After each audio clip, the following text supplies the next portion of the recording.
Today should be a very interesting one because I'm meeting with Professor Mike Lambert, a high-performance researcher, as well as Lisandre Wolmarans, a high-performance consultant. Now what these guys do is they determine your capabilities and then they use that information to help you achieve your personal best. Let's see what they have to say. I'm not aiming to win the Two Oceans Marathon Trail Run. I just want to finish it comfortably. There'll be a lot of guys in front of me and I accept that. However, I still want to achieve my personal best performance. So when it comes to approaching your training, how do you go about it without that dreaded thing, injuries? The first thing is to have a structured training program that induces adaptations in your body that allows you to run faster. When you do that though, you always increase the risk of injury. So you have to ensure that your structured training program has enough rest included in it. As I understand it, what you're talking about, there's periodized training. What exactly is that? The term periodized training is a term that's been in sport for many years now, and really all it describes is having a structured approach where you have hard days and easy days and adequate recovery. The importance is to vary your training, because if you keep your training the same as you prepare for your race, then that's going to increase your risk of overtraining and also increase your risk of injury as well. I was recently on that treadmill right behind you having my VO2 max tested, and it was quite an experience. Apparently it's very useful and very important. Why is that? Okay, so VO2 max is not the most important reading, but it is a very good reading to use to estimate your endurance capacity comparing to the rest of the athletes out there.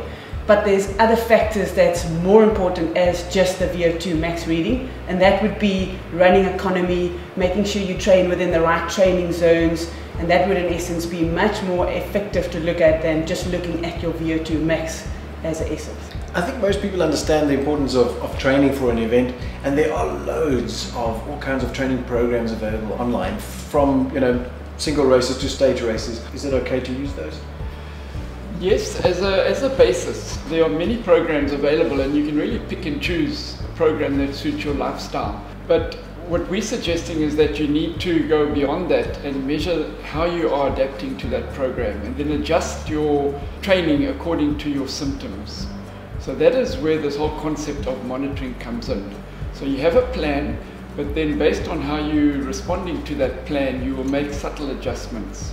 How does one go about monitoring yourself so that you can make adjustments? I think the first thing is to get a logbook, and this is really the fundamental of your monitoring. So you can get a logbook, you can either get a paper version or there are lots of good online versions that you can get now. And the basic information you should record is just the distance you covered, the sleep you had, and how you're feeling on that day. And you can compile your own chart about how you're feeling, just with smiley faces.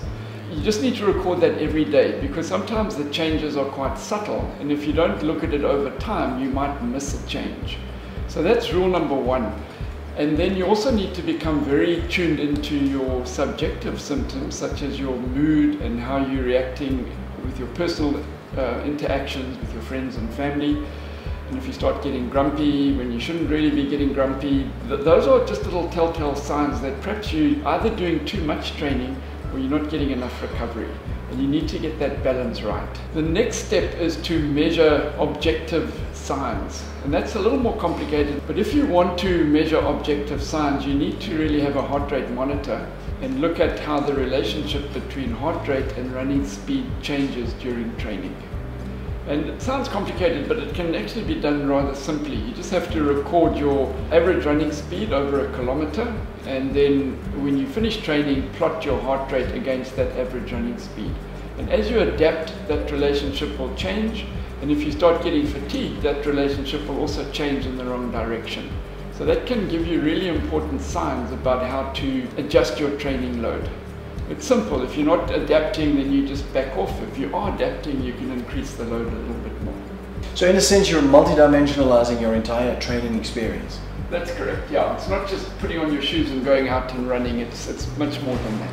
Well, I suppose then all you need to do is to listen to your body. And right now, my body's telling me, I want to eat. So thank you guys. Thanks for your time.